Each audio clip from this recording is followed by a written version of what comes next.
महीने में सियासी पारा उफन रहा है। राज्य के मुख्यमंत्री अशोक गहलोत और डिप्टी सीएम व राजस्थान कांग्रेस के अध्यक्ष सचिन पायलट के रास्ते अब अलग होते नजर आ रहे हैं, लेकिन दोनों के बीच पैदा हुई इस दरार का एक अपना इतिहास है जो लंबे वक्त से चलता आ रहा है। अशोक गहलोत के दूसरे कार्यकाल में जब कांग्रेस बुरी तरह से हार गई थी, तब केंद्रीय मंत्री के रूप में केंद्र सरकार में शामिल सचिन पायलट को राजस्थान की कमान दी गई थी। उसके बाद लोकसभा चुनाव में सचिन पायलट को करारी शिकस्त मिली और वो 25 की 25 सीटें हार गए, मगर कांग्रेस आला कमान ने उन पर भरोसा जताते हुए 5 साल तक उनको कांग्रेस का प्रदेश अध्यक्ष बनाए रखा। लेकिन इन दोनों के बीच सियासी अदावत का किस्सा काफी पुराना है। इन दोनों के बीच खाई की बुनियाद तो उसी दिन पड़ गई थी जब शपथ ग्रहण समारोह में सचिन पायलट ने कहा कि मैं उप मुख्यमंत्री के रूप में शपथ लूंगा और अशोक गहलोत के साथ लूंगा। फिर जब मंत्रियों को शपथ दिलाई जाने लगी तो राजभवन में सचिन पायलट ने कहा कि मेरी भी कुर्सी राज्यपाल के बगल में लगेगी जहां पर मंत्री शपथ ले रहे हैं। उस समय कहा जाता है कि अशोक गहलोत ने विरोध किया कि उप मुख्यमंत्री का पद कोई संवैधानिक पद नहीं होता है, वो एक कैबिनेट मंत्री की हैसियत का होता है,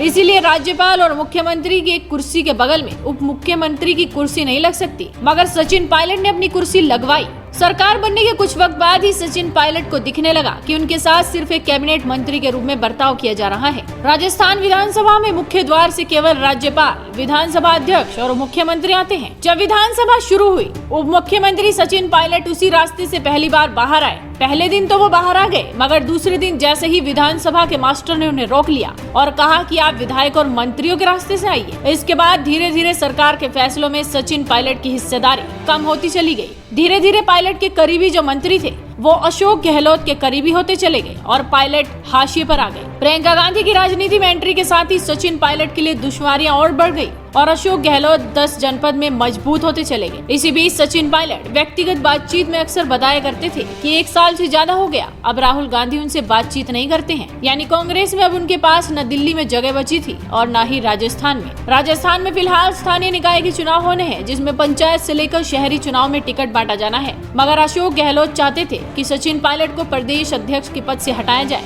और इसे लेकर भी पायलट बेहद नाराज थे। इसी बीच इस साल जनवरी से ही सरकार गिराने की साजिश शुरू हो गई थी और इसमें सचिन पायलट का साथ देने के लिए बीजेपी के केंद्रीय नेता शामिल हो गए थे। और अब ये मामला यहाँ तक पहुँच गया है कि अब इन दोनों के बीच सियासी खाई काफी गहरी हो चुकी है और इस खाई को भर पाना काफी मुश्किल नजर आ रहा है। देखना होगा कि आज होने वाली मीटिंग में किसका पलड़ा भारी रहता है। इस वीडियो को शेयर कीजिए, साथ ही आपके अपने चैनल हेडलाइंस इंडिया को सब्सक्राइब कीजिए।